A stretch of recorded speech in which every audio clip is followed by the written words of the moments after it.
again. Test 1 2 1 2. Test 1 2. Testing 1 2 3.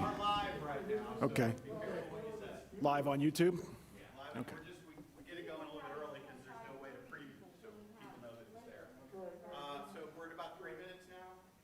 We are going to roll. We have an intro that you won't be able to hear or see, and then I give a 3-second countdown to Steve over here at the podium. So it'll be 3, 2, 1, roll, and that happens right at noon. On Wednesdays, you hear the siren.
Hello, and welcome to the Columbus Metropolitan Club. I'm Steve Marks, Chair of the CMC's Board of Trustees and President of Hannah News Service here in Columbus. It's great to see you all out on our live stream today for this important forum. We'd like to welcome a few new members this week: Patrick Doust, Brenda Carter from the Greater Columbus Sports Commission, Jasmine Marks from Equitas Health, and Molly Rands Calhoun with the OSU Alumni Association. We'd like to welcome them as new members, and remember, there's opportunities for others. Next week at CMC, we will look at organizations that have pivoted during the pandemic to offer new services and products to meet new needs. These are good stories that show flexibility and savvy in challenging times. We hope you will be able to join us in person or online. We are live streamed today thanks to our live stream partners, the Columbus Dispatch and PNC. We'd also like to thank those of you watching today who purchased a virtual seat. We are very grateful for this support and are able to continue live streaming services in large part because of you. Thank you. Columbus Metropolitan Club Political Series forums are brought to us today with support from Hannah News Service and the Ohio Farm Bureau Federation. Please welcome Jack Irvin, Vice President of Public Policy at the Ohio Farm Bureau Federation, to introduce our forum. Jack?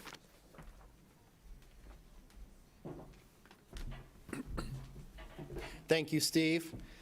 Ohio Farm Bureau is proud to be a sponsor of the Columbus Metropolitan Club, and specifically related to these conversations on important topics here during this political season.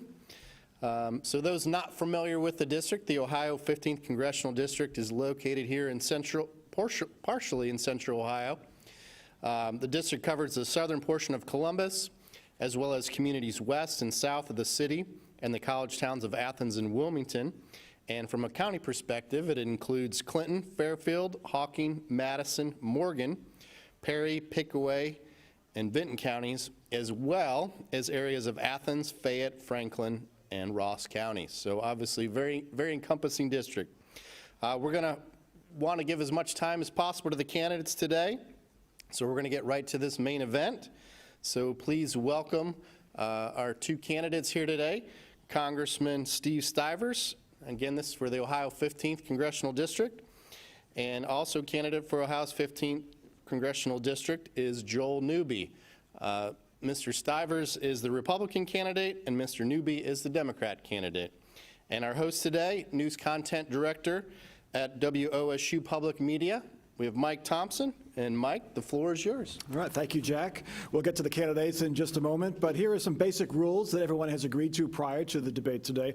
Of course, we want a cordial, friendly discussion of important issues. I and the candidates will do our best to make sure each candidate has equal time and an equal opportunity to answer the questions that are important to you and others in the audience. I'll ask the questions.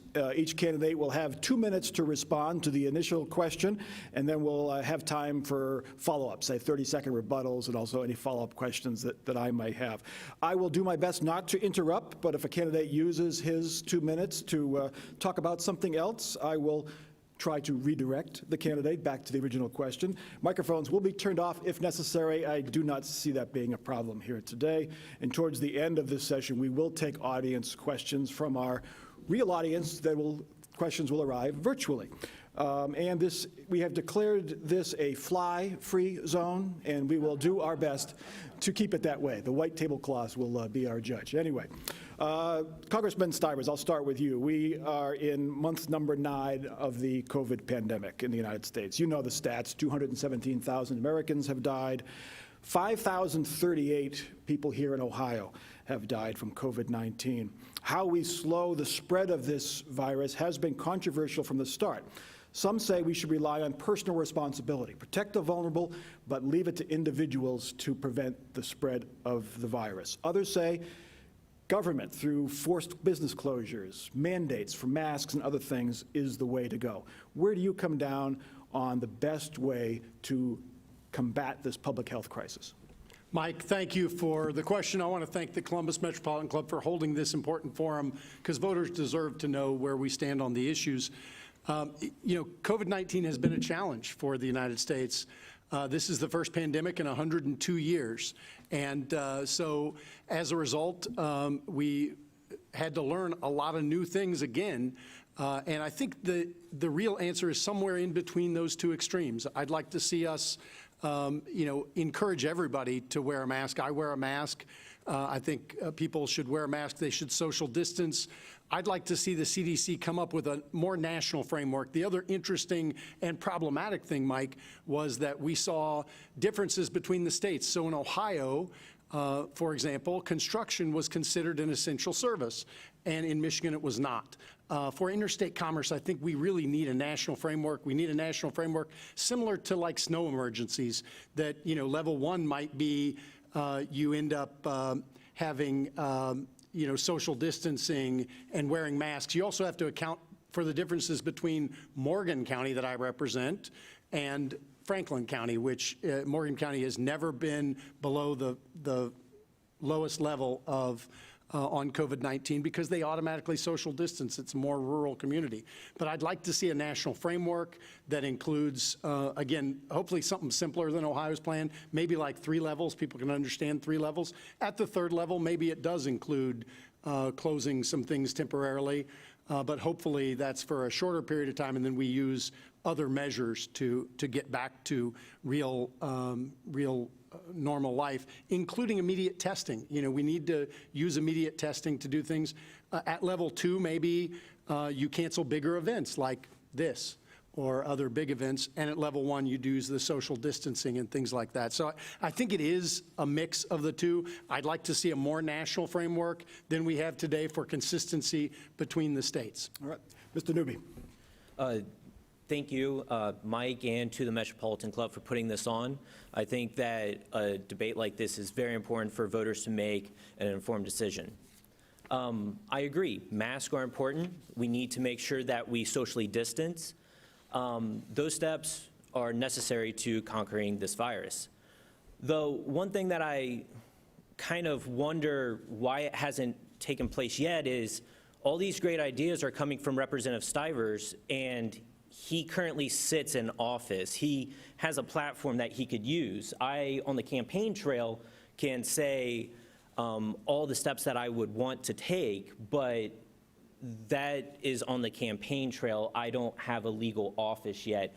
Representative Stivers does. So I'm kind of wondering what's going on, why we're seeing a bunch of talk and no action when it comes to what he's actually doing. My focus would be on conquering the virus, making sure that we instill trust back into the federal government, the FDA, to make sure that we have a vaccine that we can use.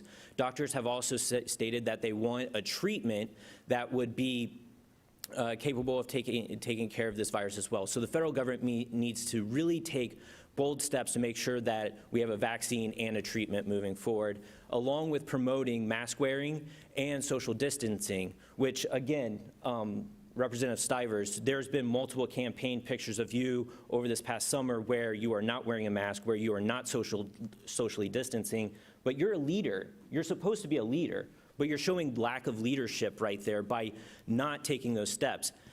I have posted multiple pictures on social media showing me in a mask. I have one sitting here, you do too, but I think that it's something as a leader we have to promote. When you walk into a local store, you see a bunch of people not wearing masks. It's part of our leadership to wear them in public as much as possible. Congressman Stivers, I'll let you respond. You mentioned that you'd like to see the federal government take a more active role in this, and it hasn't really. Would you like to see President Trump do some of the things that you said that would answer some of Mr. Newby's concerns? I'm working with, to his point, number one, I'm proud of the 3 aid packages that I've supported that were bipartisan, that made it through Congress, that are helping people through this effort. I have been focused on and pushing Operation Warp Speed that started with 7 vaccines. We're now down to 5. We've had vaccines that didn't meet the safety requirements. That's a good thing. It shows that our safety protocols are working. At some point, we will have a vaccine. We already have antivirals, something I've been working on and that have been in the packages. And, as far as my opponent attacking me on, there's one example that he has a picture of me not wearing a mask at the Pickaway County Fair in June. It was before Pickaway County had a mask mandate, and I did wear a mask for most of the visit at the Pickaway County Fair. I did take it off for a picture with one person. My opponent's been circulating that picture. I shouldn't have taken that off, and that was in June. I've certainly tried to, lead by example since then, and I do lead by example. Can I follow up on the politicization of the masks? You were a mask here today. You were wearing a mask when I walked in, as was everyone else in this room. And we were fewer than 10 people, so we're compliant with all the guidelines. But your House website, Congressman, says under the COVID-19 advice, it says in bold letters, in bold red letters, if you are not sick, you do not need to wear a face mask. Given the events of the past few weeks, do you stand by that advice? I didn't know that was on my site. That's probably old advice. The CDC has gone back and forth on mask wearing as well, and so I believe people that are not sick should wear a mask. I believe it's protecting each other. I'll get that fixed on my website.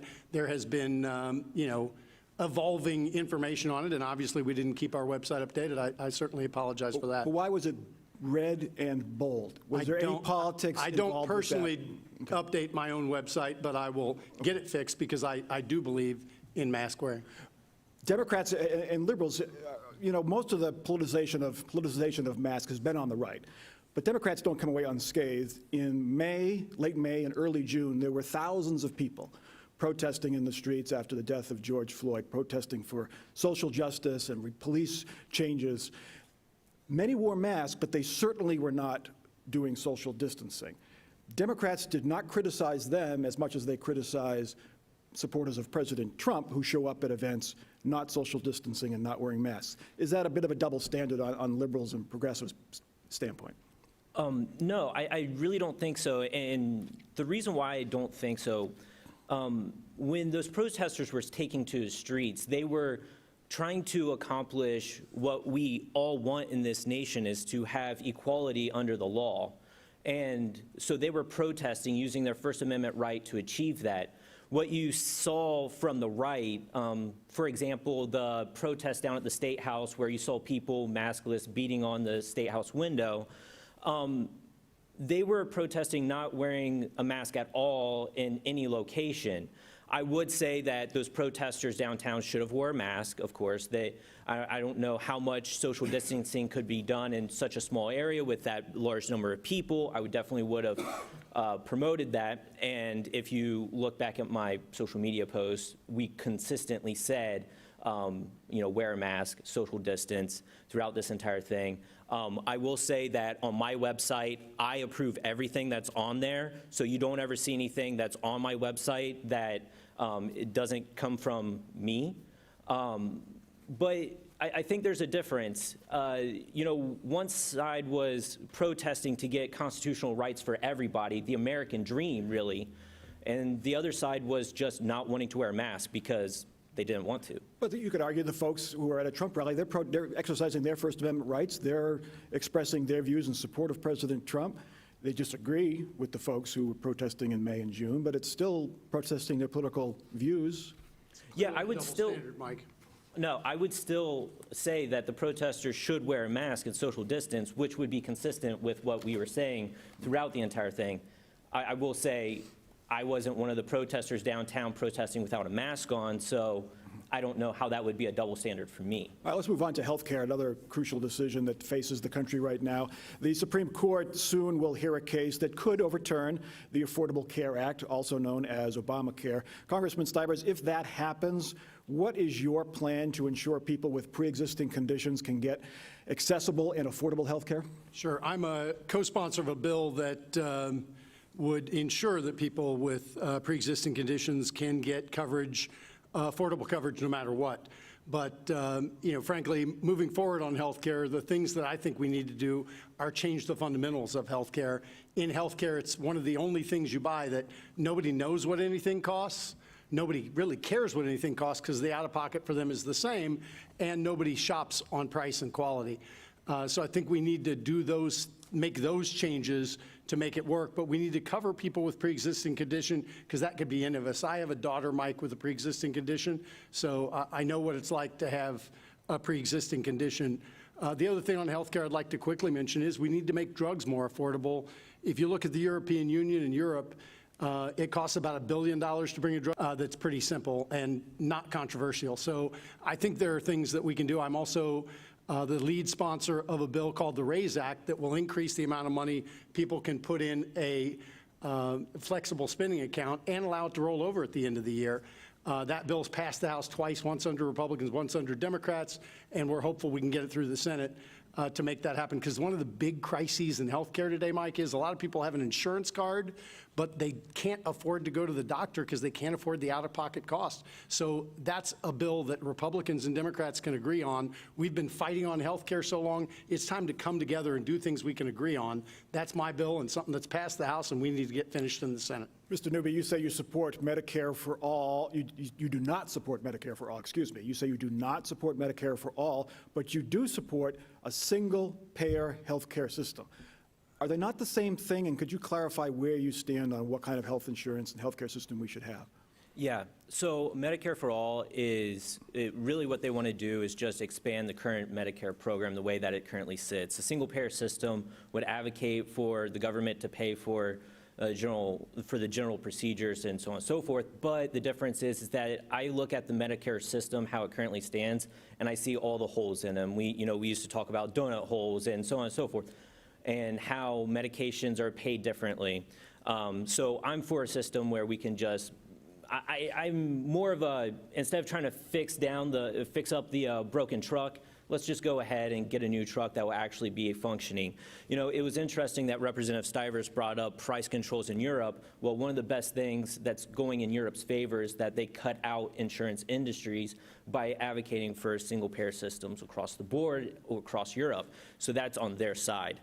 But, I apologize, I kind of started to laugh when he brought up price controls and being able to see what's going on in the pricing system. This is what he said in 2018.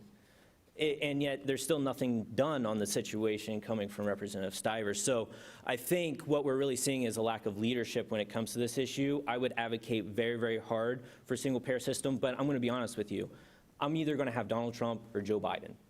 That's it. And neither of them have advocated for a single-payer system. So I know that my job needs to be to get the ACA to where it needs to be, which means making sure that we do protect pre-existing conditions, because COVID-19 is probably going to be considered a pre-existing condition given what we're seeing coming out of the cardio aspect of COVID-19. So we really need to protect those pre-existing conditions. And I'm all for protecting the ACA and making it better. I understand what my dream is of a single-payer system, but I look at the reality. I'm going to have either one of two presidents that neither of them want that system, so it's the ACA for me. Mike, I'd like to quickly address that. A single-payer system will kick 180 million Americans off of their private insurance that they like.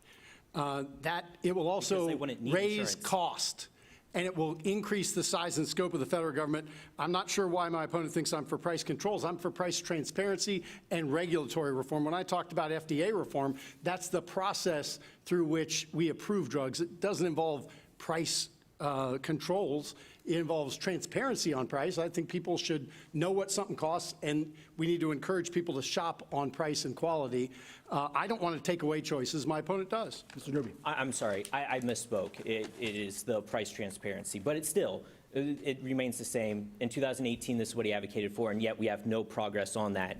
And you don't need private insurance if the insurance is coming from the government, just like you. Yeah. Can we talk about what happened in Europe when they did socialized medicine? Rich people can buy private insurance, concierge medicine and things like that, and poor people die waiting in line. No, they don't. That's factually wrong. Congressman Stivers, to the point of Republicans having a plan to replace Obamacare after it's been repealed, there is no real plan. There's wishes that we want to continue coverage for pre-existing conditions and have better transparency on prescription drugs and healthcare services, but there is no concrete plan. Why is that? Well, there's no single plan. I think a lot of folks have individual plans. We're working together to come up with a consensus. It has to be Republicans and Democrats who come together that really make this happen. Today, the Senate is controlled by Republicans. The House is controlled by Democrats, and we have a Republican in the White House. We probably will not have one party controlling everything after this election either. And so Republicans and Democrats have to come together to figure out how to move forward on health care. And that's something I have a record of doing. I was ranked by the Lugar institute as the 11th most bipartisan member of Congress, because I work with my colleagues, Republicans and Democrats, to get things done. That's what I think the people of this district want, is people who will come together and work together to get things done and get results. I've gotten 21 things signed into law that matter. Some of them have been done with bills with my name on it. My opponent likes to say I've only passed five bills with my name on it, but then I've rolled other bills into somebody else's bill to get it done, or I've gotten it done through regulation, like Marcia Fudge and I fixed the school lunch program by getting the U.S. Department of Agriculture to agree to fix it, and I actually got the Tomb of Remembrance at Arlington Cemetery because I got them to agree to do it, even though I introduced the bill. They decided to do it before it passed the Senate and just make it happen. So there's lots of ways to get things done, but we got to come together as Republicans. Mr. Newby, I want to Democrats get make it to Congressman Stiver's contention. If we go to a single-payer healthcare system, or Medicare for all, whatever we want to call it, people will lose their private health insurance, which those of us who are fortunate to have good private health insurance like it. It's not perfect, but we like it. Don't those folks, might they get something that's worse than what they have now? I kind of argue against the question here. Is it that you like the insurance or you like your doctor?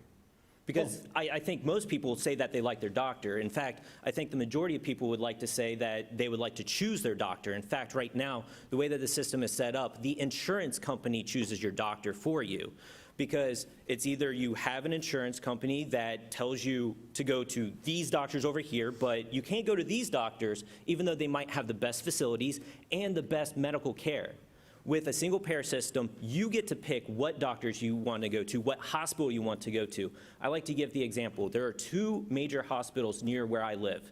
The one that's closest, outside of most insurance plans that I would be able to take advantage of. So I would have to go to the one further away, and quite frankly, the one that I wouldn't want to go to. So a single payer system actually opens up opportunities for you to pick your doctor, for you to decide what facility you want to go to. But I go back. I'm either going to have Joe Biden or Donald Trump. And if it's Joe Biden, it's going to have to be, how do we improve the ACA? That means making sure that pre-existing conditions are continuously covered. Representative Stivers has voted against health care in this country over 100 times. In fact, there is a ACA expansion on the table that he voted against in June, in the middle of a global pandemic. So I think, I'm sorry. No, I think we've covered it. I want to get on to other things. We only have about a half hour left here. Taxes and spending, Mr. Newby. Let's talk about the Trump tax cuts. They've been criticized pretty heavily. But before the pandemic, let's put the pandemic aside for just a moment, if we can, because that was an extraordinary event, okay? But we'll try to put it aside. Before the pandemic, those tax cuts sent the stock market soaring to record levels. Those of us with 401ks saw the benefits. Unemployment hit historically low levels. Wages increased 3.2%, more than they had in some time. Didn't the tax cuts make our economy stronger and our lives a little more financially secure? Did the tax cuts make the economy stronger or just appear stronger? Because what really happened in this state in 2019 was one of the worst times for Ohio job growth. That's just basic fact of 2019. That was before the pandemic. But I understand where you're trying to come from.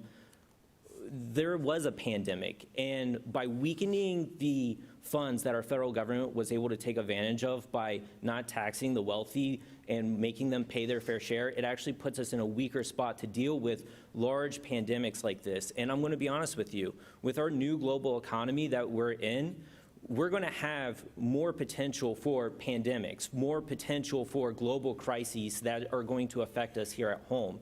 So we need to be able to have some cash in the reserves. And the best way to do that is making the rich pay their fair share. I'm happy that some very wealthy people like the owner of Amazon is able to make more money during the pandemic than anybody else, but that's not the typical case. We have to plan for those things.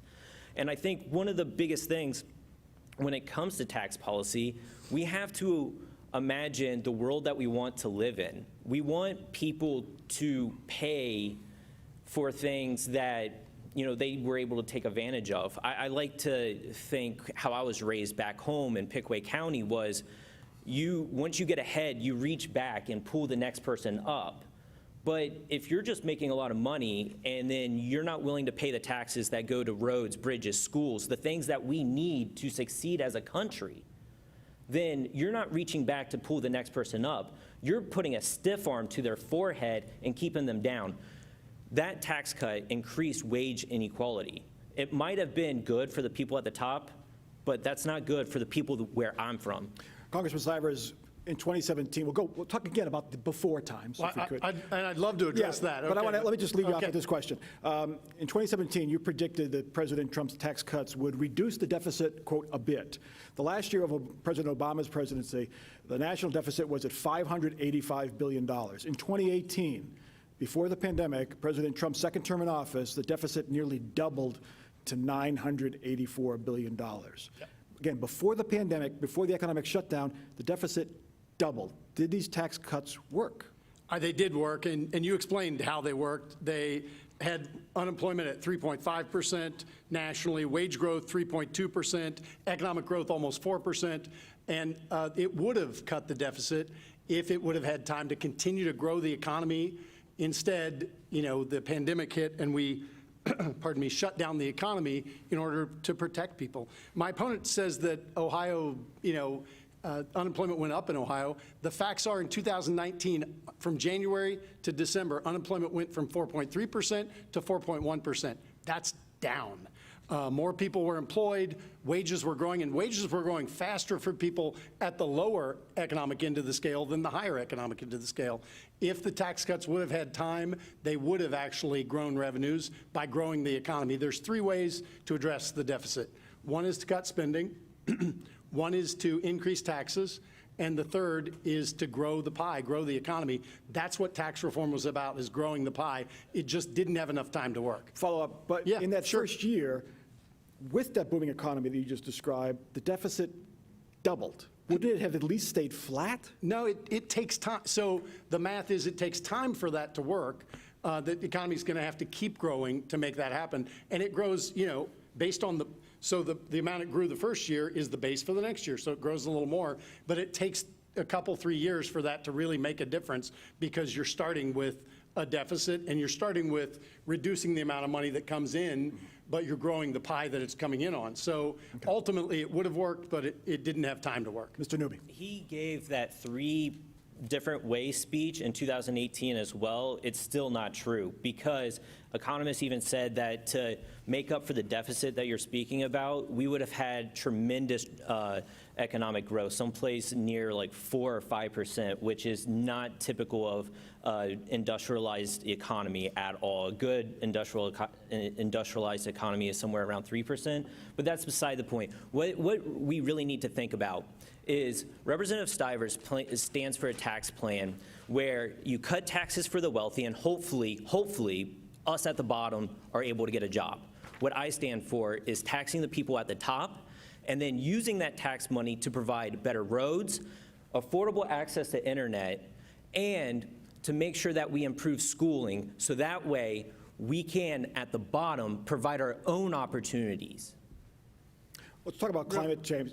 Okay, I really like quickly Sure, 30 seconds, to please. announce the fact, or to say that wages were growing faster for lower income folks than they were for higher income folks Because after the structural tax Obama put in reform. place. So it was working for everyone up and down the wage scale.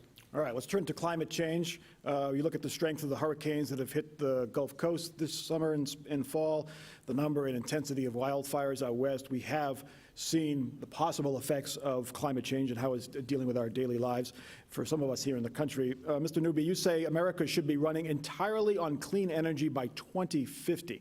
That's just 30 years from now. Could you define what clean energy is, first of all, and then how you plan to reach that goal? Thank you. So climate change is the issue of our generation, and we have to deal with it. In fact, the United States military deems it as the #1 national security threat to the United States. So what I deem as clean energy would be making sure that we're not using fossil fuels or fuel sources that just, once we use them up, they're done, they're in the atmosphere, they're affecting our climate at that point. I'm focused on solar energy farms. In fact, District 15 is a great place to expand solar farms here in the state of Ohio, because we do have access to large fields that could actually take in that kind of development. We're seeing proposals in Madison and Pickaway County that I would help to foster and expand on those. But we're also talking about the possibilities of wind energy. But it's a movement from pulling something out of the ground and burning, whether that be coal or natural gas, to moving to a system where we are constantly able to use that system without putting more stuff into the environment. Would clean energy include nuclear? No, because what happens after you finish up with the nuclear waste, where do you put it? Eventually, hopefully, we can come with some sort of technology, and at that point, maybe we can have a different conversation. But what do you do with the spent nuclear waste? You have to put it somewhere, and it's not going to disappear over 10, 20 years. That's thousands of years. And to clarify, you think we should be done with coal by 2050?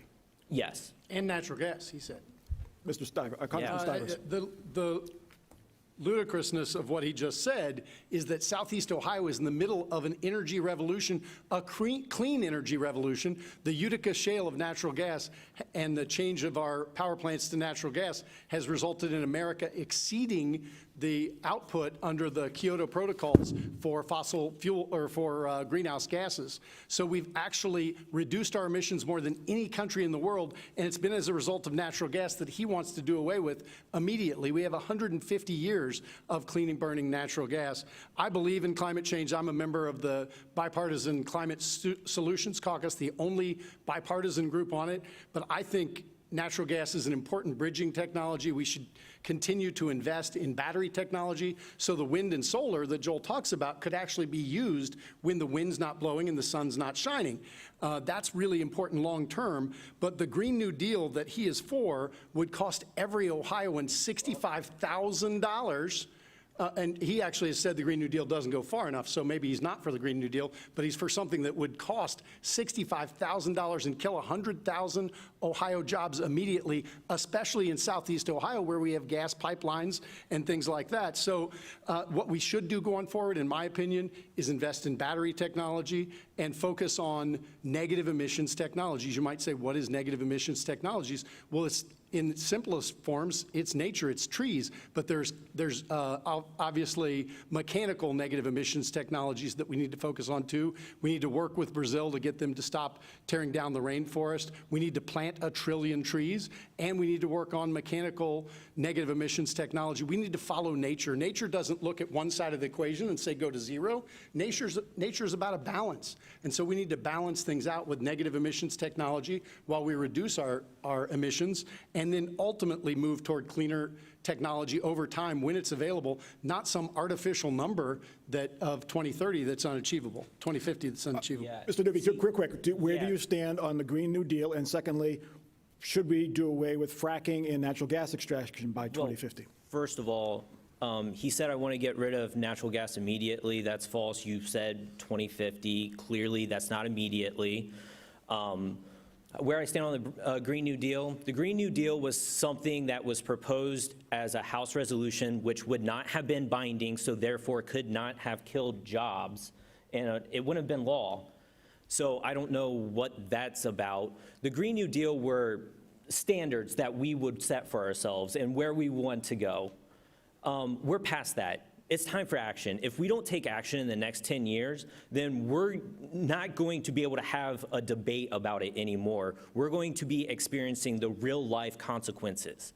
So the Green New Deal, no, I'm not for the Green New Deal because it's just aspirational. What I'm for is actual solutions, which means making sure that we are providing funding so we can build out our solar plants, make sure that we could actually improve battery technology. If he wanted battery technology so badly and improve upon it, he should write a bill. He has the power to do so. He lacks the leadership of doing it.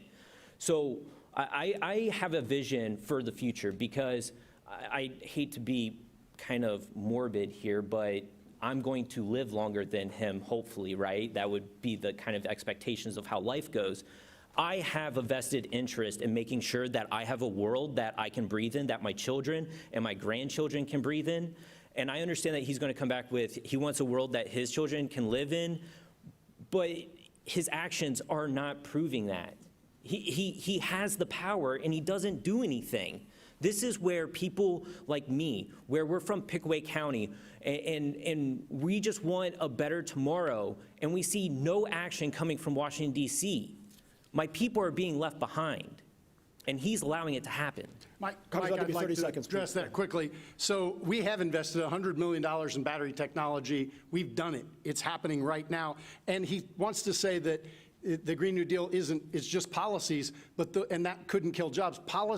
Those policies will kill 100,000 Ohio jobs on day one. That's what I said would happen on day one, is killing the jobs. All right, let's get to social justice and the problem of racism, which continues to plague our region, our state, and our country. Congressman Stivers, how do you define systemic racism? Do you think it exists? And if so, what can Congress do to eliminate it? Mike, I do think systemic racism exists, and it's just policies that ultimately don't allow for everybody to achieve the American dream.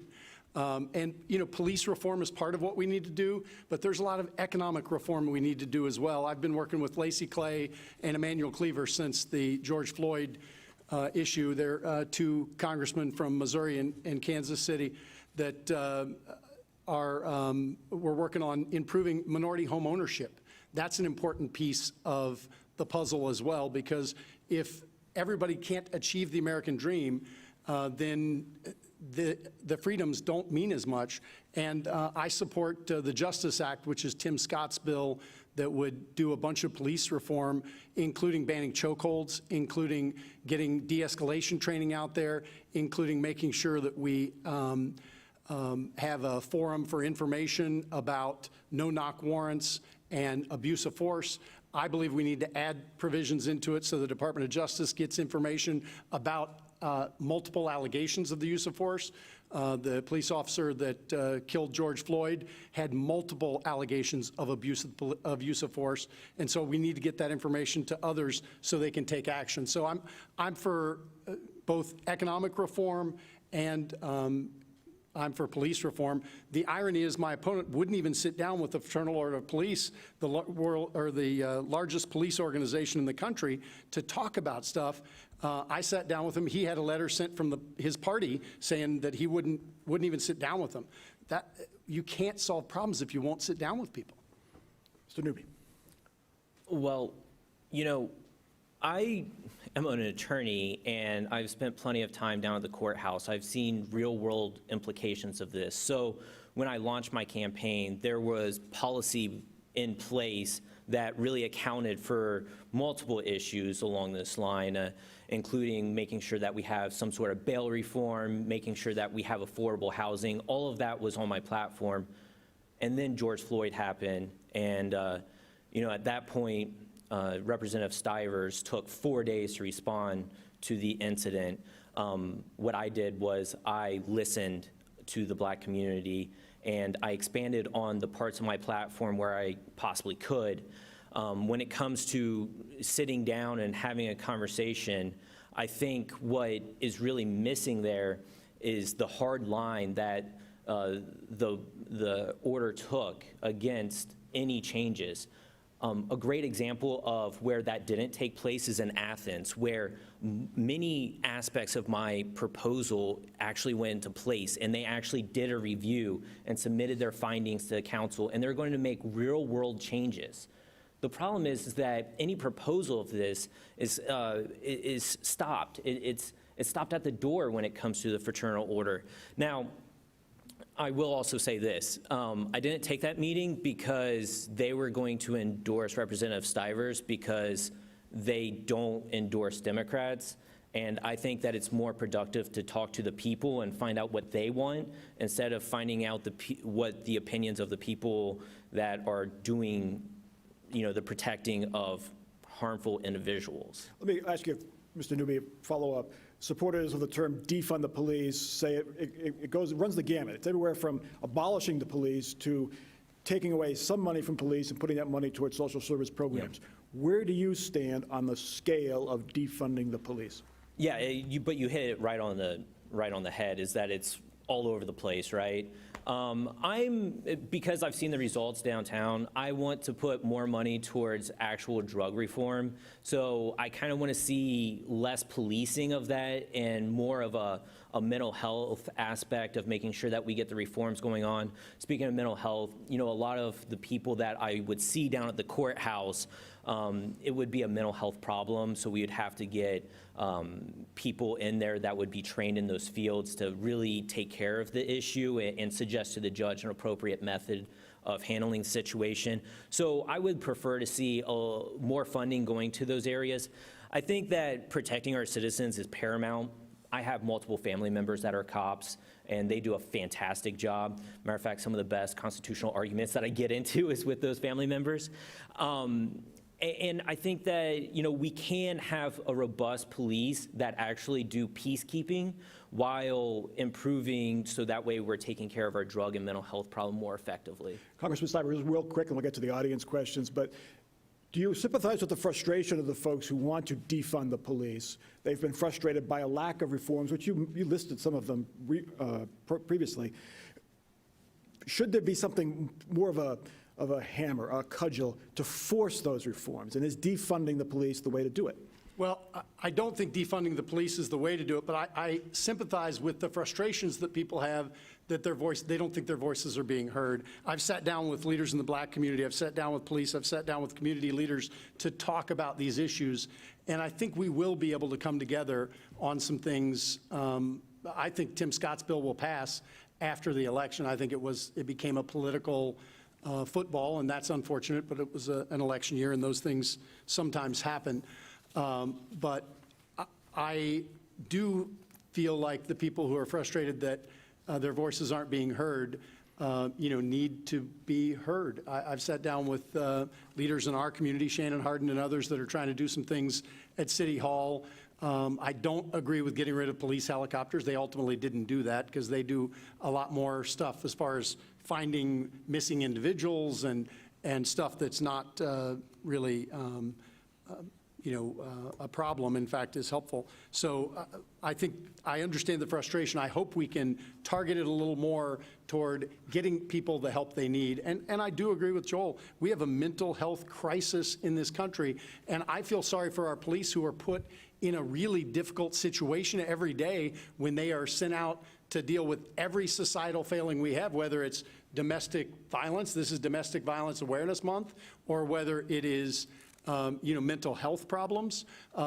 These are folks trying to solve every societal ill because we put them in that situation. We need to give them the tools they need, the de-escalation training and other things that I talked about. So I'm hopeful we can get to the answer. I want to get to our audience questions. Thanks. It is our Thanks, Mike. tradition at the Columbus Metropolitan Club to take questions from the audience. Of course, our audience is not here because of the social distancing, and we have taken questions beforehand, and we have curated them for fairness and redundancy, and we'll turn it over to Jane. Well, thank you. We did have more than 25 questions that came in online before the forum. Many of the topics you have already covered, so I'm going to skip those questions. I'm going to try to hit the questions quickly of folks that are different that you haven't talked about. The Ohio 15th District is very diverse. It makes it difficult to serve a wide variety of constituents. Given the range in business, economic, educational, health, delivery, et cetera, how will you work to overcome that situation and guarantee a more accurate and a complete level of care and service to your constituents regardless of the geography and the diversity? Mr. Newby, let's start with you. If we can keep these to a minute, then we can get to as many as we can. Well, I think that it really starts with the fact that I'm from this district. I was raised in Pickaway County, educated in Athens. I have family, friends all over this district. I have lived and worked all over this district. So I have an appreciation for what people from each different region, if you allow me to say that, like Appalachia and the farm fields and the big cities. So I have an appreciation for all the differences, have lived those experiences. So I would be able to understand those experiences and be able to understand that there's multiple different ways that I need to approach even a single topic in order to appropriately represent each different aspect of this district. Congressman Stivers. Thanks. I've lived the entire experience of the 15th District. I grew up in a rural area in Ripley, Ohio, have lived in the suburbs now for 12 years, but lived in the city of Columbus for 19 years before that. So I understand the people and the differences. I work hard to get out in every part of this district, whether it's going to Morgan County, or the city of Columbus. The Arena District just down the street is in our district. So it is very diverse. It sometimes makes it hard to make everybody happy, but I work hard to listen to everybody, and then I do what I think is right. And and people can hold me accountable for what I do, but I try to listen to everybody, and I do what I think is right.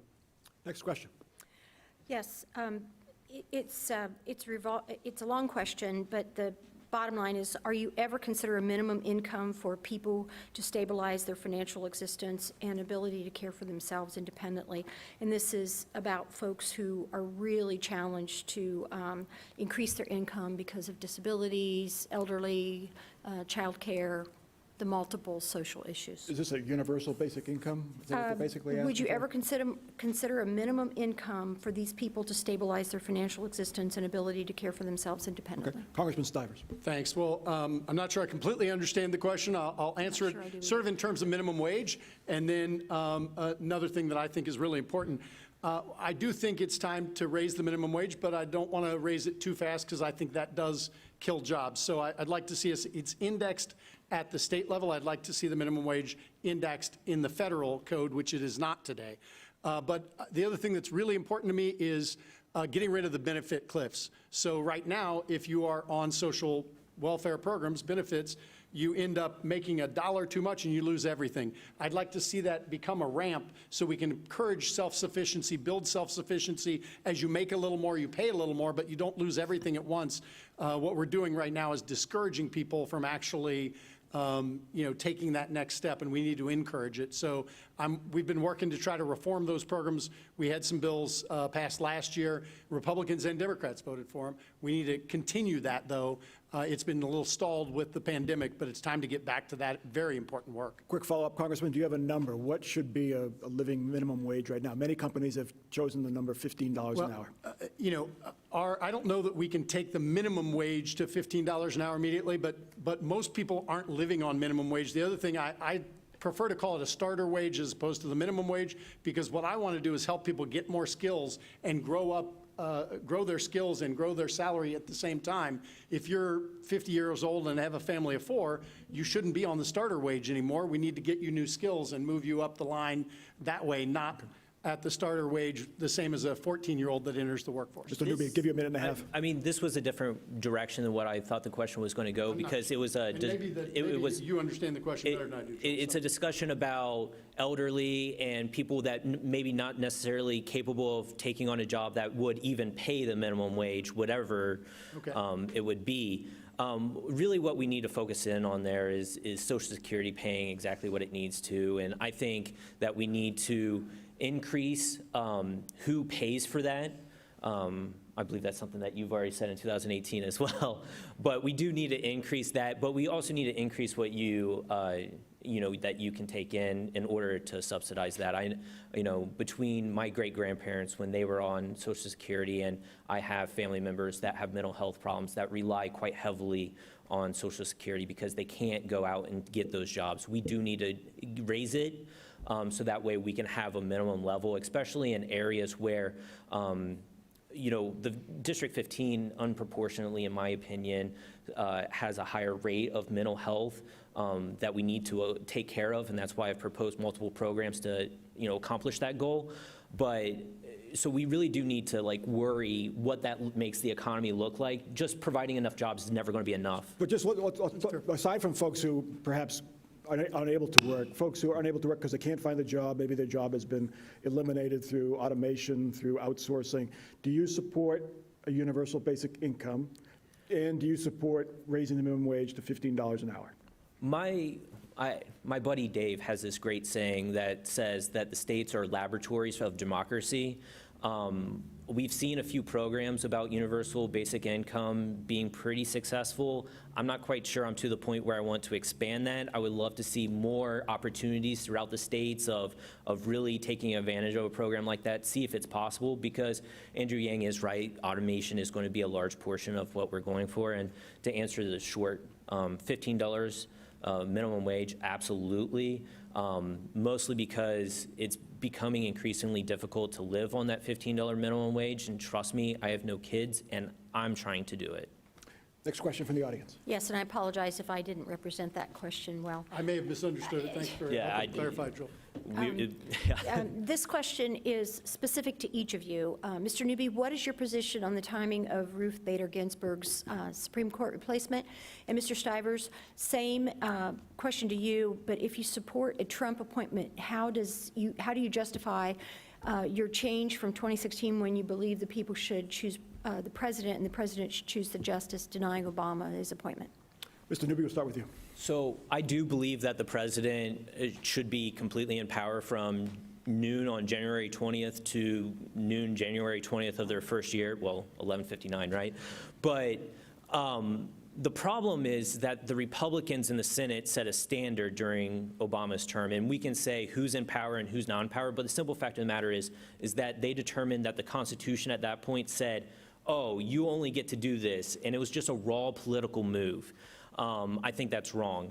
So I do think that we should delay this nominee, mostly because I think that's the fairness aspect that's here. If we want to go with raw political power, then that's just a vicious way of doing politics, and I completely disagree with that.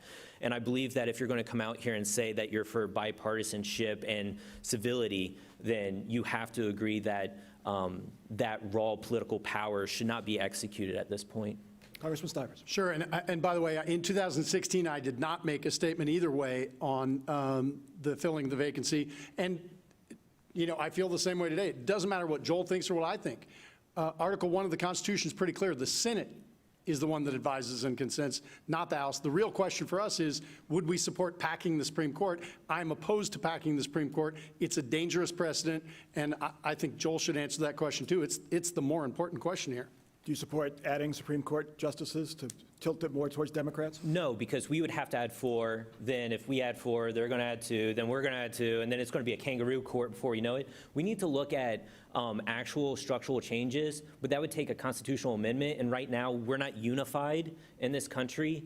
And I think that I would be a better unifier when it comes to that, to help pass a constitutional amendment. I'm thinking maybe 18-year term limits. That's something that's been kicked around. And I would like to explore those ideas. But until we bring the country together, a constitutional amendment's not possible. Mr. Newby, Congressman Stivers. Mission Thanks. accomplished, civil debate, no flies. Thanks for having us. Go ahead, Steve. Thank you. Great. I hope you enjoyed today's forum. Obviously, these are very important for the candidates to air their ideas and thoughts on today's issues, and so hopefully it was informative for you. We need to thank our series sponsors, political series sponsors, Hannah News and Ohio Farm Bureau Federation. And of course, let's thank our speakers, Steve Stivers, Joel Newby, and Mike Thompson. And our special thanks to all of you. We look forward to seeing you here at CMC next week, and have a great week. Thanks.